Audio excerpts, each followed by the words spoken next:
Senator Antonio Trillanes may have found his match in Sandra Cam, one of the senatorial candidates on the ticket of PDP Laban presidential bet, Davao City Mayor Rodrigo Duterte. She is defending the mayor from accusations hurled against him by Trillanes.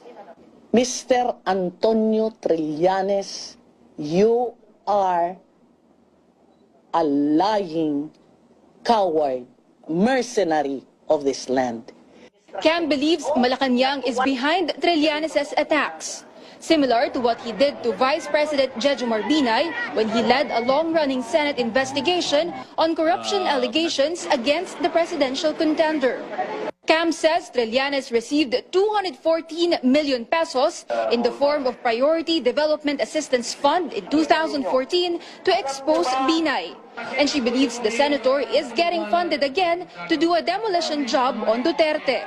Mr. Trillanes, you are now having a life ng isang bilyonaryo. Nagbago ka na at bayaran ka na ngayon ng gobyernong administrasyong ito. Trillanes is dismissing Cam's claims, even threatening to sue her. Papatulang ko yan. O sige, I'm going to sue her for libel. And she better put up. Ako nga, I want to be sued if I'm not telling the truth. Malacanang says there's no truth to Cam's allegations. It looks like there'll be even more mudslinging in the coming days as the May polls draw near. With less than 2 weeks before Election Day, it's still anybody's game. Reporting from Daet, Camarines Norte, a demolition job on Duterte. Mr. Trillanes, you are now having a life ng isang bilyonaryo. Nagbago ka na at bayaran ka na ngayon ng gobyernong administrasyong ito. Trillanes, you are a lying, coward, mercenary of this land. Cam believes Malacanang is behind Trillanes' attacks, similar to what he did to Vice President Jejomar Binay when he led a long-running Senate investigation on corruption allegations against the presidential contender.